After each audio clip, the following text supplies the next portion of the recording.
Joe Roddy is with Stifler McGraw, and Joe, probably a lot of folks would recognize the name, but what is it that you do? Well, I'm an engineer. You're here to fix us. There's no help for that. No, I'm more of a project manager. I don't get to do much of the engineering anymore, but I manage projects and make sure things get done. We are a full-line engineering firm, so we have a lot of clients that are municipal, so we do a lot of sewer and water lines, wastewater treatment plants, but we also do land development. We have architects on staff, so we do architectural work, structural engineering, and the big news in our office is we recently hired a surveyor. Nice. So we saw a huge need for surveying in this area, so John Woodworth, who is a local guy, grew up in the area. He's been working out of town, and he wanted something that's, in the area. So he joined us recently, and we're really excited to have him. So if you need we don't just do it for municipalities or large clients. If somebody needs a half-acre lot here in town surveyed, we can give them a price, and we can do that kind of stuff. Remind me to tell you something after the show about. Okay. I think it's the same John, but we'll find out. Yes, I think so. it is. We're hearing. No. No? Oh, okay. We're hearing all these stories about the economy. You had mentioned before going to the news break that people need to look at maybe the future a little bit and kind of plan that way. What are you seeing with the economy in municipalities that you deal with? Is it getting tougher or tighter for folks, or are they still making room for projects? It's still pretty tough. And what I was alluding to earlier is a lot of these council members and authority members, rightfully so, they don't want to burden their constituents. Money's tight around here, and so they don't want to, have to increase their water bills or increase their sewer bills or increase their taxes. So they tend to delay maintenance and improvements that frankly, if they were a little bit more proactive, I think would save them money in the long run. But I completely understand. They're looking out for their constituents, but they're looking a little bit more short term than they are long term. So do you have to put a lot of reports together? Like if you were to do it right now, it would cost this much, but X amount of time out, then you're looking at this, compared to if you put it off now, this is what you might face down the road? We do that sometimes, yeah. And if we're doing, if we're doing a 537 plan, which is sewer needs, sewer planning, we'll do some life cycle costs and put together some, maintenance costs over time. But a lot of times we don't even get that far. A lot of folks are like, no, we're not doing it. We can't afford it. And there's ways around that, and there's ways to get over that. And the other thing that I tell a lot of our clients is don't wait until you absolutely need to raise rates. A lot of these municipalities, they'll wait until, something catastrophic happens, and then all of a sudden they have to raise their rates $5. Where that's a big hit on somebody. Whereas if you get people used to, a small increase every year, then you don't need that. When something catastrophic happens, you have a little bit of money. I tell them you're not trying to make a profit, but you need to have something in reserve. When you have a pump station and a pump goes down, you have to buy a new pump. That's $5,000. That's not nothing, or more. Depending on the size. So it's just trying to get them to understand that, yes, I completely understand where you're coming from, but you also have to look down the road, and those people are going to have a burden over time. So don't get hit with the $5 right away. Maybe $1 a year. Yeah. I mean, build up. Every other utility goes up. Your gas goes up, your electric goes up, the cost of doing business goes up. That inflation goes up every year, and these municipalities haven't raised their rates for 15 years. It's like, well, no wonder you're having a tough time making your budgets work. Right. What's your favorite aspect to what you do?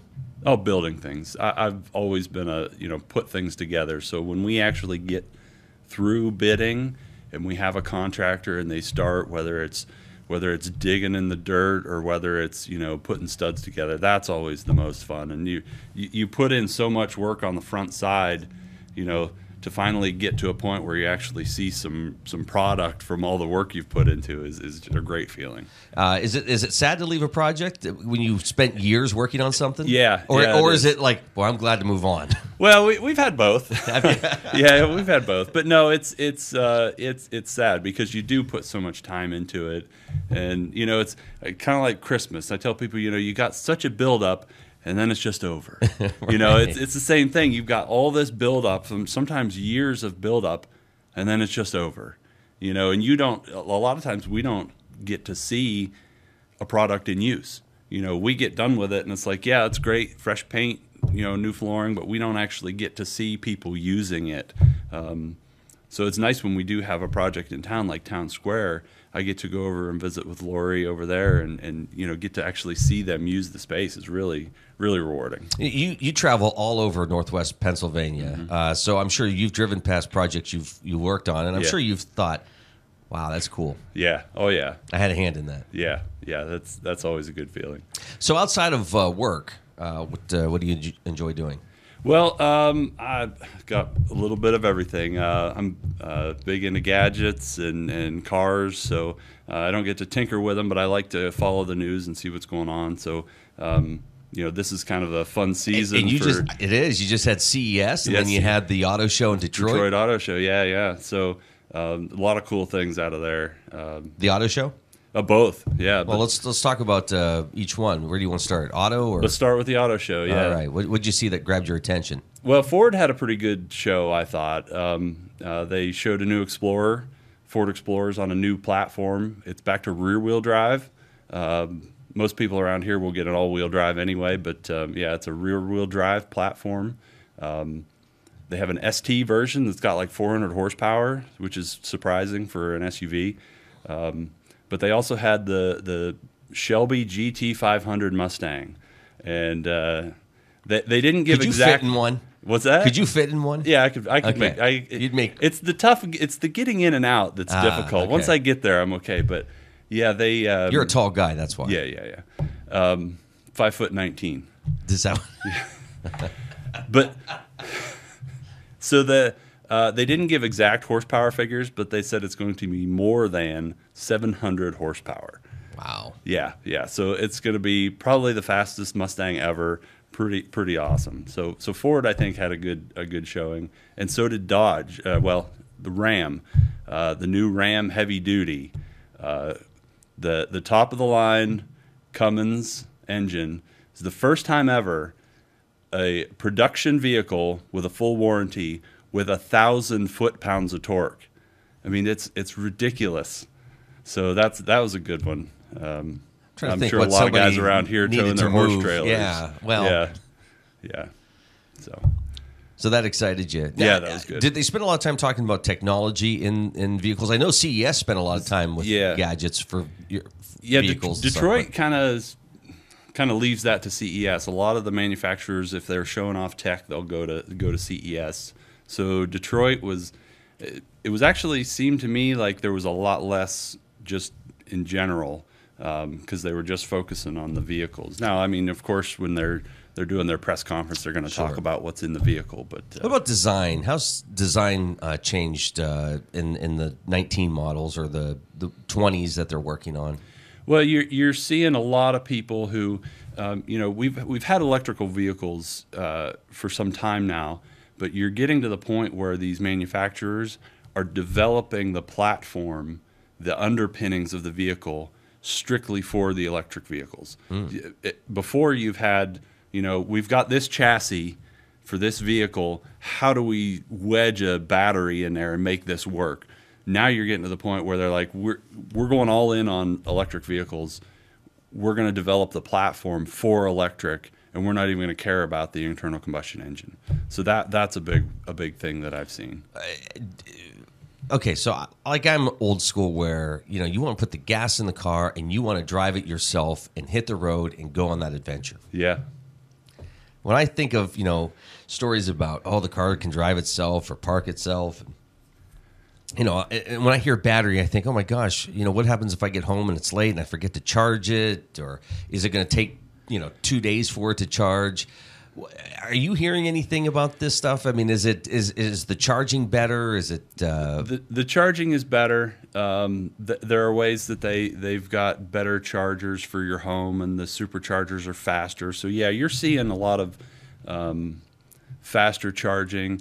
We're still working on. I think we're still very early in battery tech, and that you're going to hear in the next few years different materials that they're using to make that much more rapid. So it'll be getting closer and closer to, when you go to the gas station, it takes me just a few minutes to gas up and go. We're going to get to that point in the not too distant future. I know around here there's concern from dealerships where this is great stuff, right? The material's better in the cars, technology's better, but that usually means the price is going up.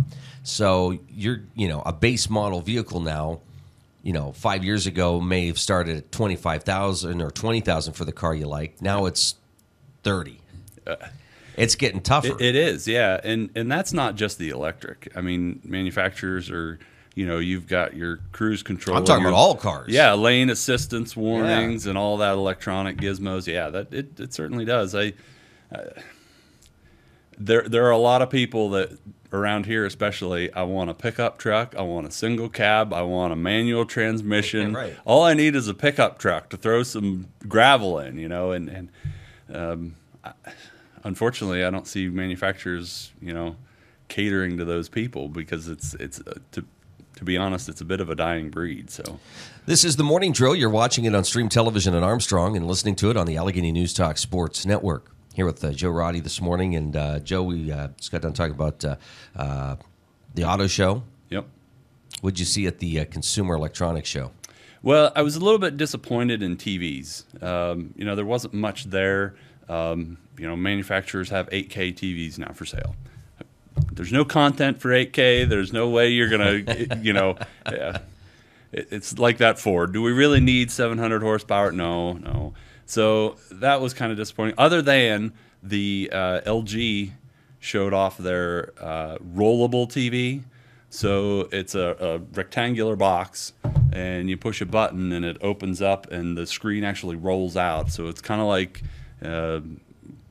a projection screen, except that all the electronics are still in it. So it's a flexible display, really cool, really expensive too. Well, and these are phones too, right? You can get phones now that fold up. And yeah.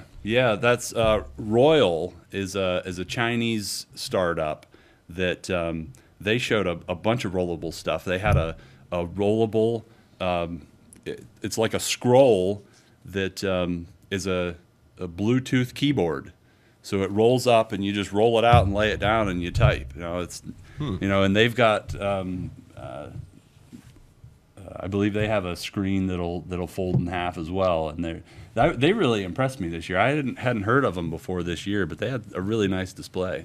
Is there room, because you have Apple and you have Google platforms? Yep. Did I see Windows is basically caved? Pretty much. Although there's talk of a smaller Surface that might fold in half. So I don't know. Well, they're not going to stop the Surface, are they? I'm talking no. Just the like mobile phones, phone but platforms. If you get smaller, I mean, what else are you going to do with it but have a phone in it? So I don't know. I think they're missing an opportunity. I think Windows Mobile was pretty good. Did you have one? No, I didn't. But okay. But are you a Google guy or an Apple I'm an guy? Android guy. Android. Yeah. Okay. But so I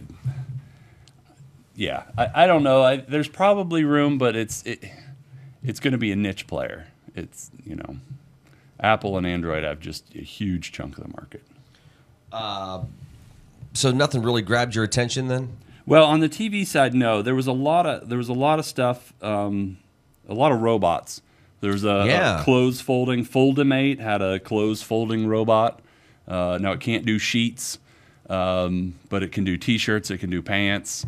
You stick your T-shirt in and keep sticking them in, and next thing you know, it's a stack of folded clothes. Wow. It's $1,000. But, Yeah. you know, if you want that. There was the bread making robot, which was kind of neat. But the really cool thing is wireless charging, and I'm not talking about the Qi chargers that you lay your phone down on and they charge, but radio frequency RF charging. So this is charging at a distance. So there were a couple of those, and the one that really caught my eye was a company that you can charge your Nintendo Switch controllers. So if you got the Nintendo Switch controllers, they have to be on the tablet portion to charge. But PowerCast has a wireless charging grips that they came out with. $100 power spot transmitter with pretty decent range. So you actually can play your Switch and charge it at the same time, which I think was really cool. And I think that tech is that's the biggest thing that I see is going to translate to more devices, and a lot of we've these heard things about these things, right? Like, Yeah. when can a phone charge wirelessly? Yeah, they can now with the Qi charger, but you got to lay it on the pad. But Right. this, you'd actually within a range. If you're in your office, you can be on your phone and just wherever it is, it's going to be charging. That's huge. We had a story where there's a lot of technology to help you kick technology. Yeah, that was a big thing. Yeah, I just put it down. Yeah. Easier said than done? Yeah. Oh, yeah, definitely. Yeah. Is this going to be a big year for tech, do you think? Or is this just minor steps from what we've seen the last couple of years? I think, look, these manufacturers are going to try and make it out to be huge. They're going to push. They're going to be, Samsung's got an event coming up end of February. They're probably going to have even more of, their foldable phone, which they showed, but, they didn't really show it. But to me, it's going to be more incremental. I think, people are trying to figure out how to, integrate all these things into the next big product. And frankly, I don't see the next big product. I think it's going to be still incremental for now. And again, going back to what you said on the TV side, when you're up to 8K, but you don't have the movies. We had the same thing with 4K too, and it's just a matter of time. They've got to put them out there so that they're there, but then they got to make a DVD player that will actually play 8K, and eventually Netflix will have 8K that you can download, but nobody will have the bandwidth to actually do it. But big deal or not a big deal that Netflix increased their rates? I don't think it's a huge deal.